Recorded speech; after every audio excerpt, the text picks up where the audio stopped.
અરવલ્લી જિલ્લાના વાતાવરણમાં પલટો આવ્યો છે। મોડાસા સહિત અન્ય વિસ્તારોમાં વરસાદી ઝાપટા પડ્યા છે। વરસાદી ઝાપટાને પગલે ખેડૂતોની ચિંતા વધી છે। મગફળી, સોયાબીન જેવા પાકોને નુકસાન થઈ શકે છે। હજી પણ જિલ્લાના અનેક વિસ્તારોમાં વાદળછાયું વાતાવરણ છે।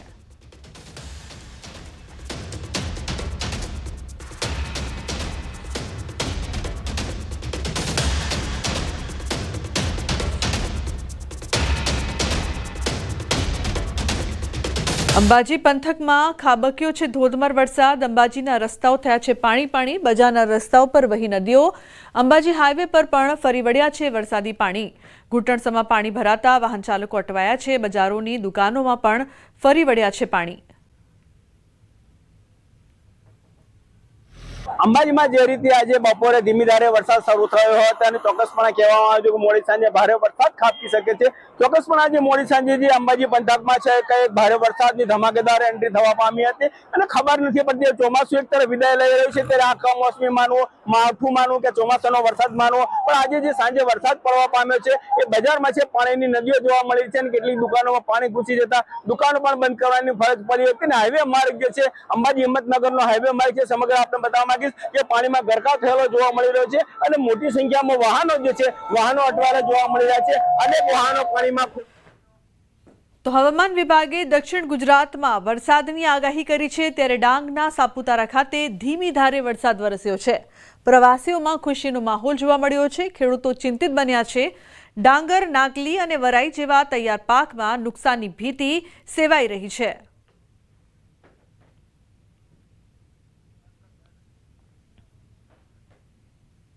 તો અરબ સાગરમાં સર્જાયેલા ગંભીર ચક્રવાત શક્તિ અંગે ભારતીય હવામાન વિભાગ દ્વારા આગાહી કરવામાં આવી છે। 6 ઓક્ટોબરે ગુજરાત તરફ શક્તિ વાવાઝોડું યુ ટર્ન લેશે। ગુજરાત તરફ ફંટાયા બાદ વાવાઝોડું ધીમું પડવાની શક્યતા છે। આગામી 5 દિવસ રાજ્યમાં ભારે વરસાદની કોઈ શક્યતા નથી, પરંતુ કેટલાક ભાગોમાં હળવા ઝાપટા પડી શકે છે। 8 ઓક્ટોબરે દ્વારકા, જામનગર, પોરબંદર, સુરત, નવસારી અને વલસાડમાં મધ્યમથી ભારે વરસાદની શક્યતા છે। અમદાવાદમાં છૂટાછવાયા સ્થળે હળવા વરસાદની આગાહી કરવામાં આવી છે। શક્તિ વાવાઝોડાની ગુજરાત પર નહીવત અસર જોવા મળશે। જો કે માછીમારોને આગામી 5 દિવસ દરિયો ન ખેડવાની સૂચના આપવામાં આવી છે। વાવાઝોડું 6 ઓક્ટોબરે ગુજરાત તરફ યુ ટર્ન લેશે। વાવાઝોડાની અસર ગુજરાત પર ખૂબ ઓછી થશે।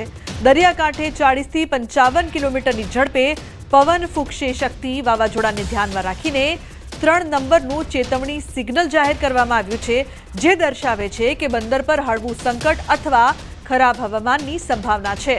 શક્તિ વાવાઝોડાને લઈને વહીવટીતંત્ર સંપૂર્ણપણે એલર્ટ મોડ પર છે અને દરિયાકાંઠાના વિસ્તારોમાં પરિસ્થિતિ પર સતત નજર રાખી રહ્યું છે। લોકોને દરિયા કિનારે ન જવાની અને હવામાન વિભાગની સૂચનાઓનું પાલન કરવાની તાકીદ પણ કરવામાં આવી છે।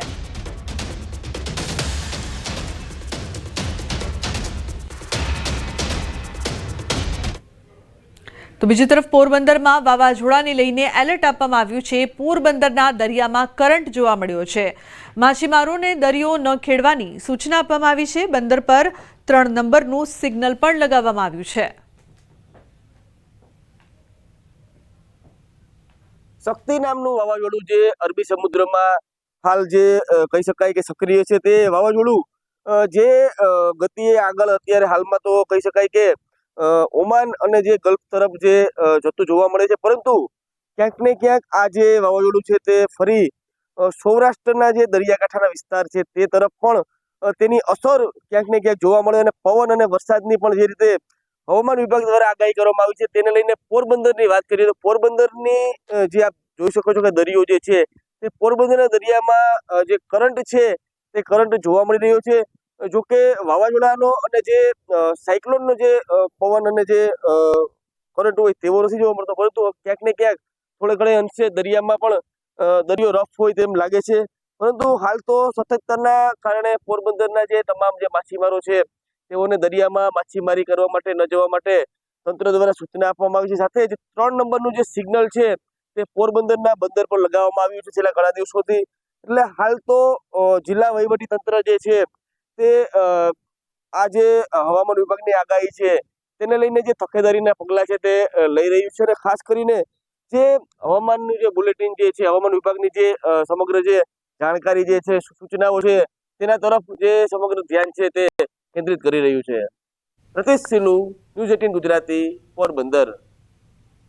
ગીર સોમનાથમાં દરિયામાં વાવાઝોડાની અસર જોવા મળી. દીવના દરિયામાં ઉછળ્યા છે ઊંચા મોજા. માછીમારોને દરિયો ન ખેડવાની સૂચના આપવામાં આવી છે. વેરાવળ બંદરે 3 નંબરનું સિગ્નલ યથાવત છે. માછીમારોને તાત્કાલિક પરત ફરવા આદેશ.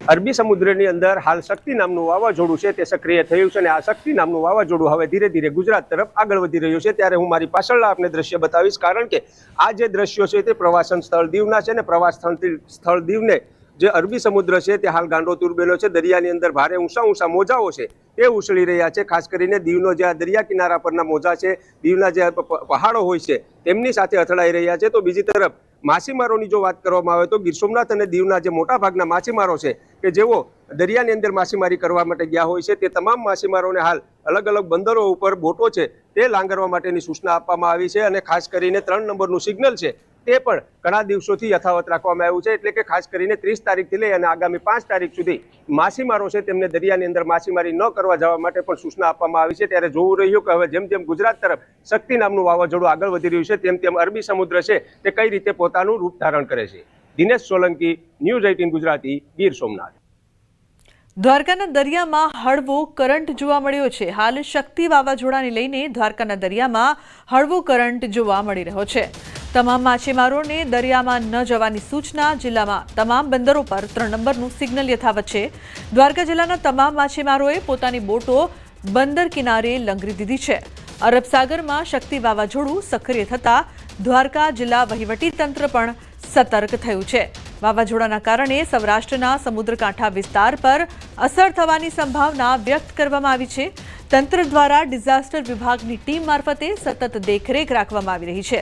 દરિયામાં તેજ પવન ફૂંકાઈ રહ્યો છે. તારીખ 6 અને 7 ઓક્ટોબરે ગુજરાત સૌરાષ્ટ્રમાં વરસાદની આગાહી કરવામાં આવી છે. જિલ્લાના તમામ કંટ્રોલ રૂમ કાર્યરત કરી દેવામાં આવ્યા છે. સાવચેતીના ભાગરૂપે જિલ્લાના તમામ કર્મચારીઓને રવિવારના દિવસે પણ હેડક્વાર્ટર ન છોડવા આદેશ અપાયા છે.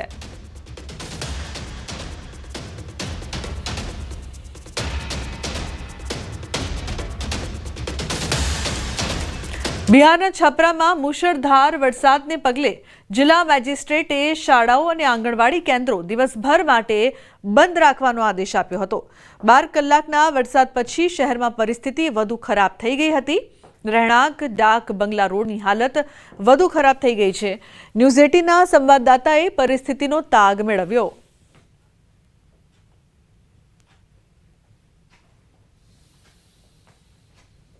छपरा में पिछले 24 घंटे से बारिश का दौर जारी है और बारिश के बाद जो हालात पैदा हो गए हैं वो डराने वाले हैं. हम अभी खड़े हैं छपरा के डाक बंगला रोड में. यहाँ के हालात आप देख सकते हैं. ये पानी जो है, हम दिखाना चाहेंगे पानी को, सबसे पहले पानी को फोकस किया जाए. और ये पानी जो है लगातार बढ़ता जा रहा है. बारिश बार बार रुक रुक करके, थोड़ी देर के लिए बारिश रुकी थी, बारिश फिर शुरू हो जा रही है. लोग परेशान हैं. कुछ लोग हैं मेरे साथ. क्या स्थिति अभी है बताइए. स्थिति बहुत गड़बड़ है सर, बहुत गड़बड़ हो गया है. पानी का निकलने का साधन नहीं है. बहुत दिक्कत हो रहा है चलने वलने में, लोगों को बहुत परेशानी हो रही है. जो भी प्रभावित इलाके हैं वहाँ से पानी निकालने की कोशिश भी की जा रही है, लेकिन जो पानी है वो कम होने का नाम नहीं ले रहा. और पहली बार जो बताया जा रहा है कि 35 साल में पहली बार छपरा में ऐसी बारिश हुई है और इस तरह का नज़ारा देखने को मिला है.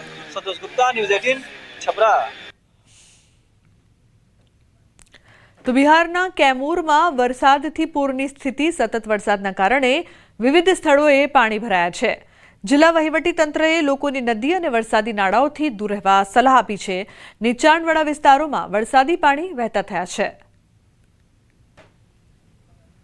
ઉલ્લેખનીય છે કે સતત વરસાદથી જે પરિસ્થિતિ છે આપ જોઈ શકો છો. નીચાણવાળા વિસ્તારોમાં વરસાદી પાણી વહેતા થયા છે.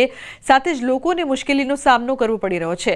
લોકોને નદી નાળાથી દૂર રહેવા પણ તંત્ર અપીલ કરી રહ્યું છે. જનજીવન અહીં સંપૂર્ણપણે ઠપ થયું છે.